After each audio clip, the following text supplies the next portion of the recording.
नमस्कार, आप सभी दर्शकों का लाइव इंडिया हर पल के खास कार्यक्रम भारत की बात में स्वागत है। मैं हूं आपके साथ पूजा दुबे और सबसे पहले हम उत्तर प्रदेश की बात करेंगे। प्रधानमंत्री नरेंद्र मोदी ने कहा है कि 5 साल पहले कांग्रेस का शाही परिवार चुनाव के समय मंदिर मंदिर घूम रहा था। कांग्रेस के शहजादे ने कोट के ऊपर जनेऊ पहना हुआ था, लेकिन इस बार मंदिर के दर्शन बंद। इतना ही नहीं, 500 साल बाद एक ऐतिहासिक पल आया था। पूरे देश भव्य राम मंदिर बनाने की खुशी में आए थे, खुश हुआ था, लेकिन इन्होंने प्राण प्रतिष्ठा का निमंत्रण भी ठुकरा दिया था। भाइयों और बहनों, सपा कांग्रेस की खोटी नीयत का हिसाब बहुत लंबा है। आप याद कीजिए, 5 साल पहले कांग्रेस का शाही परिवार चुनाव के समय मंदिर मंदिर घूम रहा था। कोई कहता था इस कोने में मंदिर है, अरे बोलो चलो भाई। कांग्रेस के शहजादे ने तो कोट के ऊपर जनेऊ तक पहन लिया था, लेकिन इस बार मंदिर के दर्शन बंद। कोट के बाहर टंगा जनेऊ उतर गया। इतना ही नहीं, 500 साल बाद एक ऐतिहासिक पल आया। पूरा देश भव्य राम मंदिर बनने से खुश हुआ, लेकिन इन्होंने प्राण प्रतिष्ठा का निमंत्रण भी ठुकरा दिया। बढ़ते अगली खबर की ओर और बात करेंगे उत्तर प्रदेश की, जहां पर प्रधानमंत्री नरेंद्र मोदी ने कहा 75 साल पहले जब देश के बुद्धिजीवी लोग संविधान बना रहे थे, तब संविधान निर्माताओं ने कहा था कि धर्म के आधार पर आरक्षण नहीं होगा। लेकिन अब सपा कांग्रेस या सारी पार्टियां SC ST OBC का आरक्षण छीनकर उन्हें धर्म के आधार पर बांटना चाहती है। उन्होंने कर्नाटक में रातों रात मुस्लिम जाति को OBC घोषित कर दिया था। इस पूरे मामले को लेकर के उन्होंने क्या कुछ कहा, सीधा सुनिए। साथियों, आपको पता होना चाहिए, 75 साल पहले जब देश का संविधान बना, उस समय देश के विद्वान लोग संविधान बना रहे थे, तो हमारे संविधान निर्माताओं ने कहा था कि धर्म के आधार पर आरक्षण नहीं होगा। बाबा साहब आम्बेडकर ने कहा था, अरे खुद नेहरू जी ने भी कहा था कि धर्म के आधार पर आरक्षण नहीं होगा। लेकिन अब सपा, कांग्रेस, ये सारी कंपनी SC ST OBC का आरक्षण छीनकर उसे धर्म के आधार पर बांटना चाहते हैं। कर्नाटका में रातों रात इन्होंने मुस्लिम जातियों को OBC घोषित कर दिया। रातों रात फतवा निकाला, थप्पा मार दिया कि कर्नाटक में जितने मुसलमान हैं सबके सब OBC। तो परिस्थिति क्या हुई? वहां जो OBC को 27% आरक्षण मिला हुआ था, इसका सबसे बड़ा हिस्सा इन्होंने डाका मार लिया, चोरी कर ली। बाकियों के पास कुछ बचा ही नहीं। यूपी में अगर ऐसा हुआ तो ये मेरे यादव भाई बहन, मेरे मौर्य भाई बहन, मेरे लोध भाई बहन, मेरे पाल भाई बहन, मेरे जाटव भाई बहन, मेरे शाक्य भाई बहन, मेरे कुशवाहा भाई बहन, इन सबके हक का क्या होगा? ये बहुत बड़े खतरे।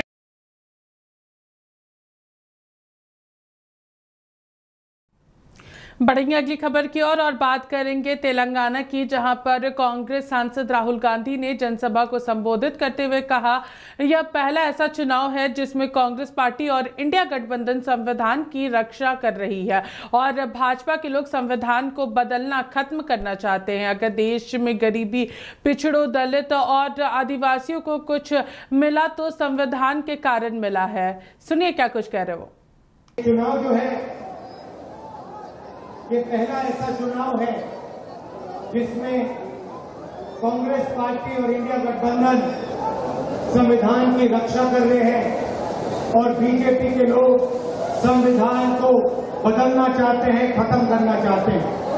ఈ ఎన్నికలు కాంగ్రెస్ పార్టీ మరియు ఇండియా కూటమికి మరియు బీజేపీ మరియు ఎన్డీఏ కూటమికి మధ్య జరిగే ఎన్నిక। ఈ ఎన్నికలు ఒక సిద్ధాంతం కోసం పోరాటం జరిగే ఎన్నిక, ఒక ఆలోచన కోసం పోరాటం జరిగే ఎన్నిక అని మీకు తెలియజేస్తా ఉన్నాను। अगर देश में गरीब लोगों को कुछ मिला, पिछड़ों को, दलितों को, आदिवासियों को कुछ मिला तो उसका कारण ये किताब हमारा संविधान है। ఈ దేశంలో మహిళలకు, పీడలకు, పరులకు, ఆదివాసీలకు, దళితులకు ఏదైనా లభించింది అంటే అది రాజ్యాంగం వల్ల లభించింది అని తెలియజేస్తా ఉన్నాం। अगर आपको सरकार में रोजगार मिलता है, अगर पब्लिक सेक्टर बना, अगर आपको आरक्षण मिला तो सारा का सारा इस किताब के कारण मिला।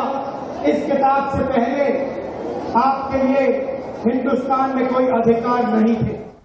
बढ़ते अगली खबर की ओर और बात करेंगे दिल्ली की, जहां पर आपके कई सारे कार्यकर्ताओं ने आज दिल्ली में भाजपा का दामन थामा है। बता दें कि दिनेश प्रताप सिंह ने भाजपा में शामिल होने के पर कहा है कि मैं आम आदमी पार्टी में एक छोटा सा कार्यकर्ता रहा हूं, पार्टी के प्रत्येक कदम पर मैंने उनके साथ रहा हूं, लेकिन भाजपा की नीतियों में विश्वास रखते हुए मैं भाजपा में शामिल हो रहा हूं। आज आप में कार्यकर्ताओं के प्रति तानाशाही चल रही है।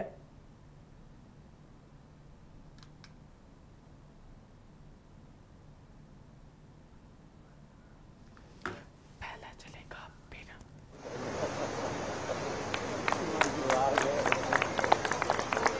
आज बहुत सारे अन्य लोग भारतीय जनता पार्टी परिवार में शामिल होने जा रहे हैं, परिवार में शामिल हो रहे हैं, उनका अभिनंदन करेंगे।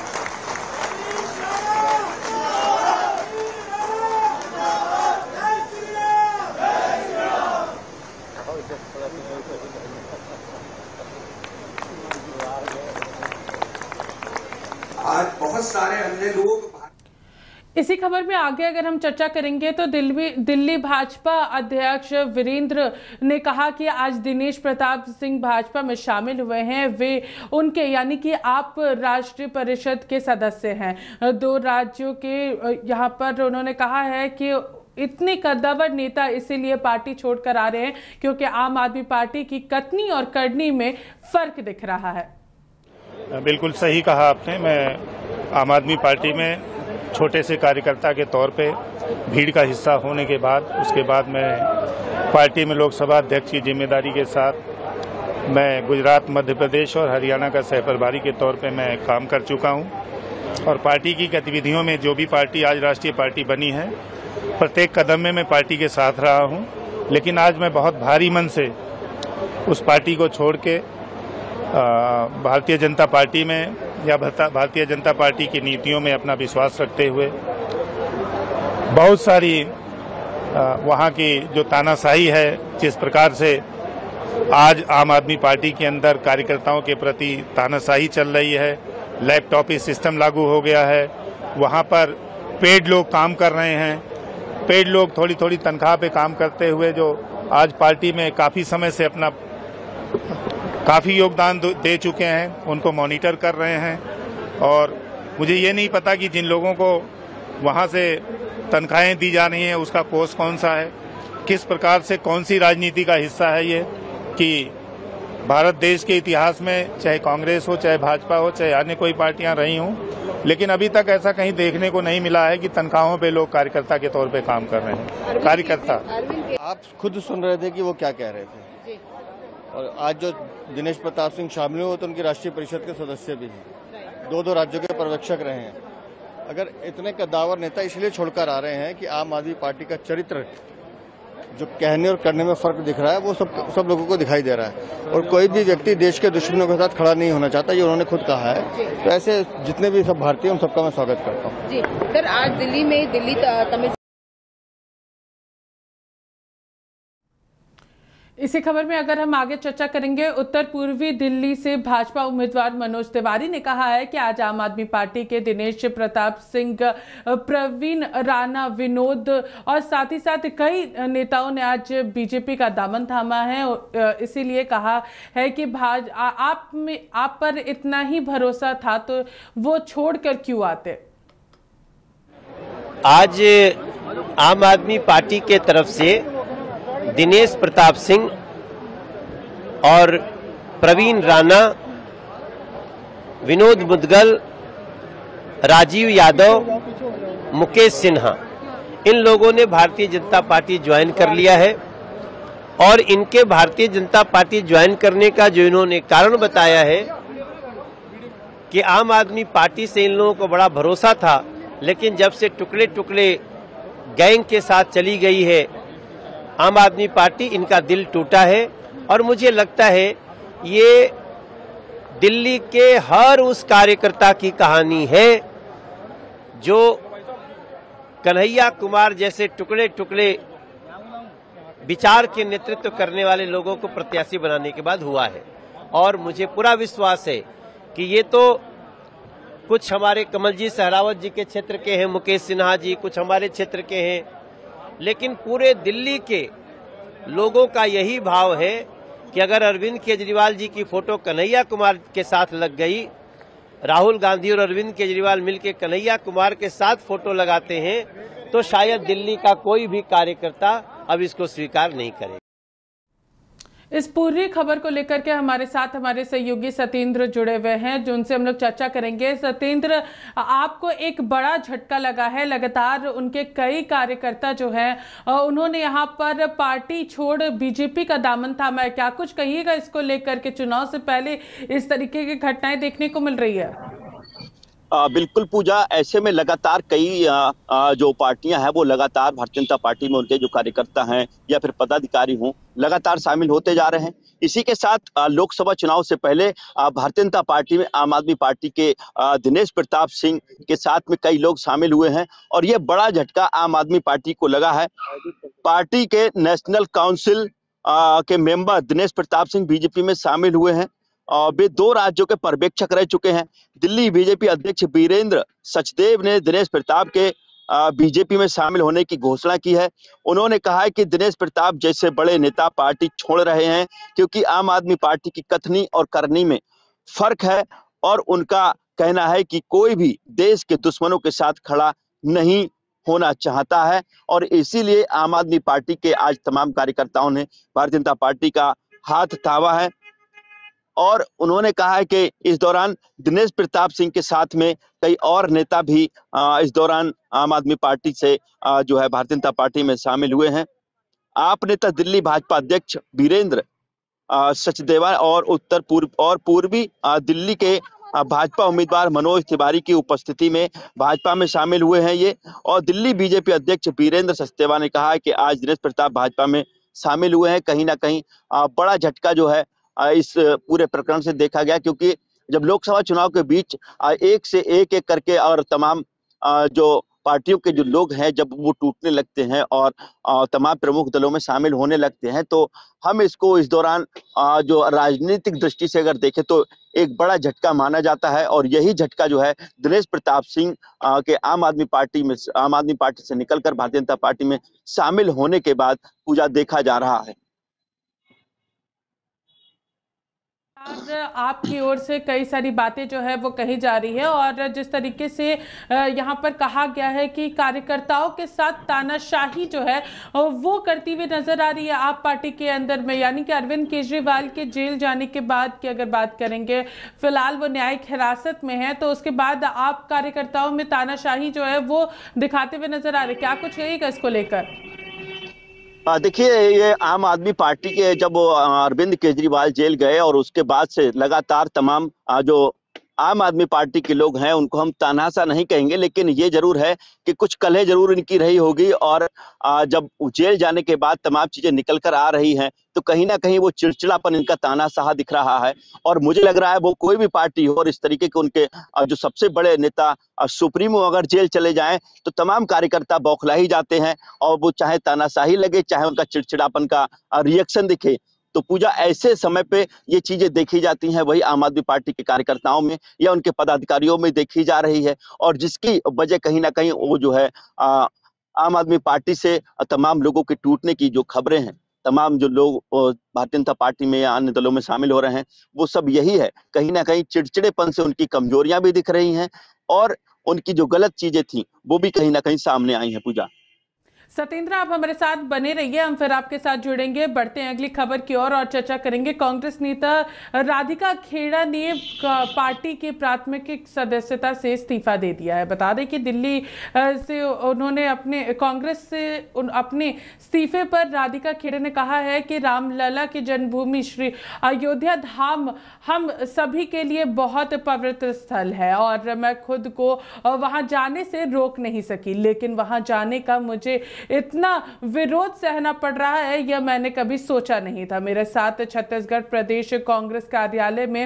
अभद्रता हुई थी और मुझे वहां कमरे में बंद कर दिया गया था। मैं छोटे से लेकर बड़े तक नेतृत्व का यहाँ पर बातें उन्होंने कही है, लेकिन मुझे न्याय नहीं मिला। कहा है उन्होंने कि सभी चीज़ों को लेकर के मैंने अपने छोटे से बड़े सभी नेतृत्व को इस चीज़ की जानकारी दी थी। अब उन्होंने कांग्रेस की प्राथमिक यहाँ पर सदस्यता से इस्तीफा दे दिया है।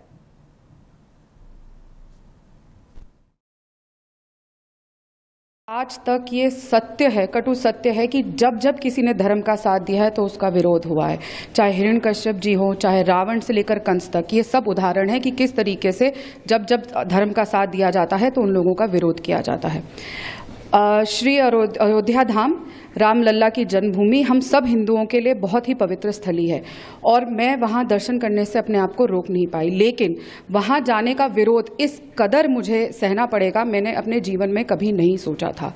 मेरे साथ छत्तीसगढ़ प्रदेश कांग्रेस कार्यालय में अभद्रता हुई, मुझे वहाँ पे धक्का मुक्की करी गई, कमरे में बंद कर दिया गया, लेकिन मेरे साथ न्याय नहीं हुआ। मैं चीख चीख कर गुहार करती रही, छोटे से लेकर सबसे बड़े शीर्ष नेतृत्व तक गुहार करती रही, लेकिन मुझे न्याय नहीं मिला।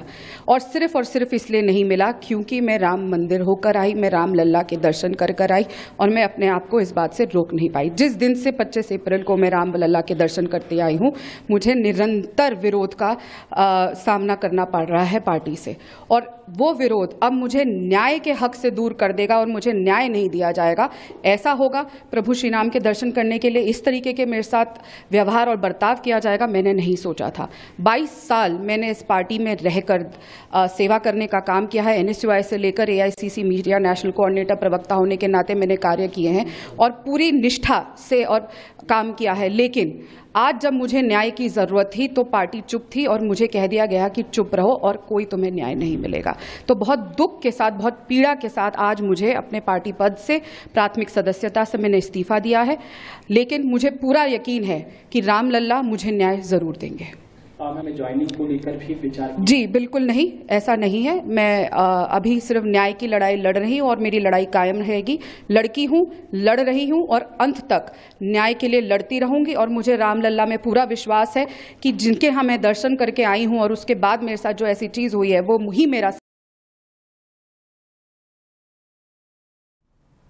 इस पूरे मामले को लेकर के हमारे सहयोगी सत्येंद्र हमारे साथ जुड़े हुए, हम सीधा उनका रुख करते हैं और उनसे चर्चा करते हैं। सत्येंद्र, जिस तरीके से यहाँ पर राधिका खेड़े ने कहा है कि रामलला की यहाँ पर उन्होंने दर्शन करने के लिए गई थी और उसके बाद से पार्टी में काफी ज्यादा विरोध देखने को मिल रहा था, इसलिए उन्होंने आज अपनी प्राथमिक यहाँ सदस्यता से इस्तीफा दे दिया है, क्या कुछ कहिएगा इसको लेकर? बिल्कुल पूजा, सही बात है, क्योंकि राधिका खेड़ा जो है राम मंदिर को लेकर के जो वो कहीं ना कहीं उनको अनुमति नहीं मिली थी और यही वजह थी कि उन्होंने आज जो है अपना इस्तीफा दे दिया है। लोकसभा चुनाव के बीच अब छत्तीसगढ़ में कांग्रेस को एक बड़ा झटके जाने से लगा है, क्योंकि यहाँ से कांग्रेस प्रवक्ता राधिका खेड़ा लगातार कांग्रेस का पक्ष रखती आई थी, लेकिन आज उन्होंने अपनी प्राथमिकता से इस्तीफा दे दिया है। कुछ दिनों पहले ही उन्होंने पार्टी पर महिलाओं के अपमान का आरोप लगाया था। उन्होंने कांग्रेस अध्यक्ष मल्लिकार्जुन खड़गे को अपना आज ये इस्तीफा सौंपा है और कहा है कि वह अयोध्या उनको अयोध्या जाने से रोका गया था और उनका विरोध भी हुआ था। उन्होंने आज कहीं ना कहीं अपना इस्तीफा देकर ये साबित कर दिया और आज जो है छत्तीसगढ़ के लिए अब बड़ा झटका लगा है। राधिका खेड़ा ने कहा है कि बार बार शीर्ष नेताओं को उनके अपमान के बारे में जब बताया गया था, उसके बाद तमाम नेताओं ने कोई जो है उन प्रतिक्रिया नहीं दी, ना ही कोई एक्शन लिया। लेकिन इसके बावजूद भी उन्हें न्याय नहीं मिला, लगातार शिकायत करती रही। इन्हीं बातों को आहत होकर उन्होंने कांग्रेस छोड़ने का आज फैसला ले लिया। उन्होंने अपने इस्तीफे में लिखा कि मैंने जिस पार्टी को अपने 22 साल से ज्यादा दिए, जहां NICUI से लेकर AICC के मीडिया विभाग में पूरी ईमानदारी से काम किया, आज कहीं ना कहीं उनका तीव्र विरोध देखा गया और उसके बाद उन्होंने इसका सामना किया। क्योंकि उन्होंने कहा क्योंकि मैं अयोध्या में रामलला के दर्शन करने से खुद को रोक नहीं पाई थी और यही वजह थी कि कहीं ना कहीं राधिका खेड़ा के जो उनके पक्ष में चीजें नहीं दिख रही थी और उन्होंने आज मल्लिकार्जुन खड़गे को अपनी प्राथमिकता सदस्यता से इस्तीफा दे दिया। राधिका खेड़ा ने सोशल मीडिया प्लेटफॉर्म पर एक्स पर एक पोस्ट किया और पार्टी में महिलाओं के अपमान का आरोप लगाया है। उन्होंने कहा है कि कौशल्या माता के मायके में बेटी सुरक्षित नहीं है। समझिए, क्योंकि कौशल्या माता का वो जो है घर था छत्तीसगढ़ और भगवान राम से इसको जोड़ा है, तो उन्होंने कहा कि बेटी जो है कौशल्या माता के यहाँ पर कहीं ना कहीं सुरक्षित नहीं है। कोई पुरुषवादी मानसिकता से ग्रसित होकर आज कहीं ना कहीं छत्तीसगढ़ की बेटियां परेशान हैं और उनके साथ इंसाफ नहीं हो रहा है। इन सारे मुद्दों को देखते हुए कहीं ना कहीं राधिका खेड़ा ने आज जो है अपना इस्तीफा दिया है और इसके लिए बड़ा कहीं ना कहीं छत्तीसगढ़ में कांग्रेस के लिए इनके जाने से बड़ा समझिए कहीं ना कहीं नुकसान उठाना पड़ सकता है, बड़ा झटका भी है पूजा जी। जी हाँ सत्येंद्र, बहुत बहुत धन्यवाद हमारे साथ जुड़ने के लिए और तमाम जानकारियां देने के लिए। बढ़ते अगली खबर की ओर और चर्चा करेंगे बिहार को लेकर। बिहार के पूर्व उप मुख्यमंत्री व राजद के नेता तेजस्वी यादव ने कहा कि बिहार में आरजेडी और महागठबंधन का तूफान है। इस बार देश में इंडिया गठबंधन की सरकार बनने जा रही है। तीसरे चरण के चुनाव में यहाँ की 5 सीटें हम जीत रहे हैं। भाजपा का पूरा सफाया हो जाएगा। पूरा आरजेडी और महागठबंधन का तूफान है और इस बार इंडिया अलायंस की सरकार बनने जा रही है। जो इस फेज का जो चुनाव है 5 सीट हम लोग जीत रहे हैं और पूरा बीजेपी का सफाया हो गया।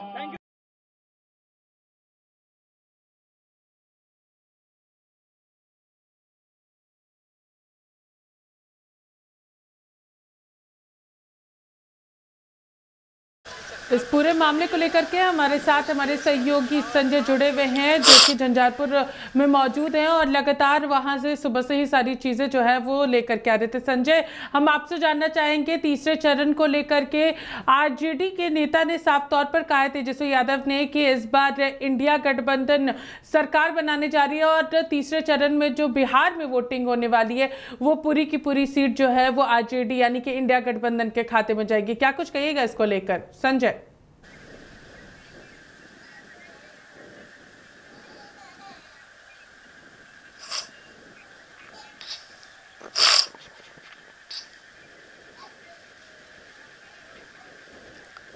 देखिए रेखा, जिस तरीके से लगातार तीसरे चरण के मतदान होने हैं 7 मई को और ऐसे में तमाम पार्टियां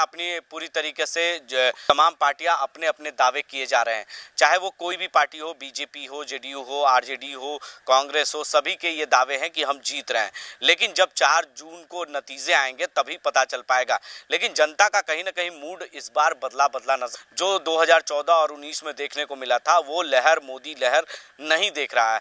400 पार वाले मिशन पे लोग कहीं ना कहीं इस पर दावा जो है वो फेल होता हुआ नजर आ रहा है। लोग कह रहे हैं कि 400 पार नहीं होगा, कुछ लोग कह रहे हैं कि मोदी सरकार बनेगी, लेकिन जो विपक्ष है वो कहीं ना कहीं थोड़ी बहुत मजबूत होगी। विपक्ष की भूमिका में इंडिया गठबंधन मौजूद रहेगा, लेकिन जो 400 पार वाला मिशन है उसमें कहीं ना कहीं कुछ सिंधमारी हो सकती है। और बिहार की बात करें तो 40 सीटों में जो पिछले चुनाव में 39 सीटें जीते गई थी एनडीए की तरफ से, उसमें कहीं ना कहीं नुकसान हो सकता है, क्योंकि बिहार ने 40 सीटों में से 39 सीट देने का काम किया है और 39 सांसद यहां से चुनकर गए थे बिहार से। लेकिन बिहार का कितना विकास हुआ है, हम लोगों के बीच मूड जान रहे हैं, जनता का मूड जान रहे हैं। इस वक्त हमारी मौजूदगी, हमारी पूरी टीम जो है वो झंझारपुर में है और लगातार झंझारपुर की एक एक जनता से हम लगातार बातचीत कर रहे हैं। ईडी और सीबीआई का जो दुरुपयोग किया जा रहा है उस पर भी लोगों की नाराजगी है और जिसकी वजह से लोग हैं कि पंजाब और दिल्ली में इन्हें नुकसान हो सकता है, झारखंड में कुछ नुकसान हो सकता है, बिहार में थोड़ी बहुत सीटें कट सकती है, लेकिन बाकी अदर स्टेटों में कहीं ना कहीं उन्हें नुकसान हो सकता है। तो ऐसे में कहीं ना कहीं कुछ फैसले जो बीजेपी की तरफ से लिए गए हैं, जो ईडी और सीबीआई की तरफ से इस समय लिए गए हैं, जो चुनाव के वक्त है, कहीं ना कहीं इसका नुकसान जो है बीजेपी को भुगतना पड़ सकता है, बीजेपी को नुकसान उठाना पड़ सकता है। तो ऐसे में ये नाराजगियां कई मुद्दे हैं देश के लिए। लेकिन मोदी जिस तरीके से प्रधानमंत्री दरभंगा में भी आए, लोगों ने कहा कि दरभंगा आए, लेकिन एम्स की चर्चा उन्होंने नहीं की। उन्होंने दावा किया था कि एम्स बनकर तैयार है, वहां पर 1200 के आसपास बेड वहां लगा दिए गए हैं। तो ऐसे में वहां पर अभी तक वहां के नींव भी नहीं रखे गए हैं, जमीन अधिग्रहण नहीं हुआ है। तो ये दावा कहीं ना कहीं बीजेपी की तरफ से जो किए गए थे, इसको लेकर सरकार की किरकिरी भी हुई थी। उस वक्त बीजेपी अमित शाह आए थे और उन्होंने ये दावा किया था, जिसके बाद बीजेपी के तमाम बड़े लीडर जो है इस पर सफाई देते हुए नजर आए और विपक्ष लगातार इस पर घेंसते हुए नजर आए। आज भी अररिया में जब तेजस्वी यादव थे तो उन्होंने दरभंगा का जिक्र किया, कहा कि जब दरभंगा में एम्स बना ही नहीं तो उन्होंने इस बात का दावा कैसे कर दिया। प्रधानमंत्री नरेंद्र मोदी आए थे, दरभंगा में एम्स जहां बन रहा है या बनकर तैयार हो गया, उसे जाकर उन्हें देखना चाहिए था, आखिर उन्होंने क्यों नहीं देखा। तो ऐसे में कई मुद्दे हैं देश के लिए जो लोग इस बार मुद्दे की बात कर रहे हैं, लोग रोजगार की बात कर रहे हैं। अलग अलग समुदाय, अलग अलग जातियों में अलग अलग तरीके के मुद्दे देखने को मिल रहे हैं। आप अगर एमओआई समीकरण में देख ले पूजा, तो एमओआई समीकरण में कहीं ना कहीं मुसलमान जो है, मुस्लिम जो बहुमल इलाका है, खासतौर पर अररिया जो है मुस्लिम का इलाका है, वहां पर की बात करें तो वहां के युवा रोजगार की बात कर रहे हैं। यानी तेजस्वी यादव के 1 करोड़ नौकरी देने का जो वादा किया गया है इस सरकार में, मैनिफेस्टो में, उस दावों पर वो विश्वास करते हुए नजर आ रहे हैं और तेजस्वी यादव जो 5,17,000 महीने में नौकरियां दी है उससे प्रभावित हुए हैं। तो लोगों के अंदर ये चीजें जहन में है। अभी हाल में ही पाटलिपुत्र में जिस तरीके से मीसा भारती ने एक बयान दिया था और उसमें कहा था मीसा भारती ने कि 15 नौकरी करने के लिए प्रधानमंत्री कह रहे हैं, 75 साल के होने के बाद तीसरा मौका मांग रहे हैं, लेकिन अग्निवीर योजना को 4 साल में ही क्यों खत्म कर रहे हैं? क्या युवा 4 साल के बाद बेरोजगार हो जाएंगे? क्या परिवार चला पाएंगे? कई ऐसे मुद्दे हैं देश के लिए, महंगाई है, बेरोजगारी है और स्वास्थ्य है। तमाम ऐसे मुद्दे हैं जो प्रधानमंत्री बात नहीं कर रहे हैं। 5वीं बार वो बिहार आए थे, तीसरे चरण और चौथे चरण के मतदान के प्रचार के लिए वहां पर नीतीश कुमार भी मौजूद थे, बीजेपी के कई बड़े नेता थे, वहीं दरभंगा के जो वर्तमान में सांसद हैं वो भी मौजूद थे, कई नेता मौजूद थे, लेकिन इस बात का उन्होंने जिक्र नहीं किया दरभंगा में एम्स में। अगर आप बात कर ले तो कोशी इलाका जो है वो बाढ़ प्रभावित इलाका है, तो खास तौर पर ये इलाका जब बाढ़ का सीजन आता है, बरसात का मौसम आता है, तो बाढ़ में ये इलाका पूरी तरीके से डूब जाता है और लोग सड़क पर आकर ही रहना उचित समझते हैं। 20 सड़क पर 4 लाइन पर या जो 4 लाइन है उस पर आकर रहने लगते हैं अपनी झोपड़ियां डालकर, और जब तक बाढ़ का मौसम जो है, बरसात का मौसम नहीं खत्म होता है, तब तक वो उसी सड़क के किनारे रहते हैं, जीवन यापन करते हैं। सरकार की तरफ से लोगों को राहत कार्य चलाए जाते हैं, लेकिन राहत कार्य से क्या होगा? आखिर इनके लिए परमानेंट कुछ व्यवस्था ऐसे करने होंगे जहां पर बाढ़ प्रभावित इलाका है, जो हर समय किसानों को इस चीज़ों से भुगतना पड़ता है, उनके फसल बर्बाद होते हैं। तमाम ऐसे मुद्दे हैं। इस बार कोशी के क्षेत्र में जो लोग हैं वो विकास के मुद्दे पर बात कर रहे हैं, अपने सांसद को खोजना चाहते हैं, अपने सांसद को देखना चाहते हैं। वो चाहते हैं कि हमारे घर का ऐसा सांसद हो जो हमारे सुख दुख में साथ हो, हमारी ज़रूरत पर वो काम आए, लेकिन ऐसा सांसद आज तक ना तो झंझारपुर को मिला ना ही अररिया को मिला। तो ऐसे में कहीं ना कहीं जो है इसको तो तीसरे चरण के मतदान जो है वो 7 मई को होने जा रहे हैं और उसको लेकर के पूरी तैयारियां जो है वो हो चुकी है और हमारी टीम जो है वो इस वक्त झंझारपुर में मौजूद थी और वहां के पूरे समीकरण को हमारे सहयोगी संजय बताते हुए नजर आ रहे थे। तो पूरी तस्वीर जो है वो हमारे सहयोगी संजय ने दिखाई। फिलहाल लाइव इंडिया हर पल के खास कार्यक्रम भारत की बात में हमारे साथ इतना ही। तब तक के लिए देखते रहिए लाइव इंडिया हर पल। नमस्कार।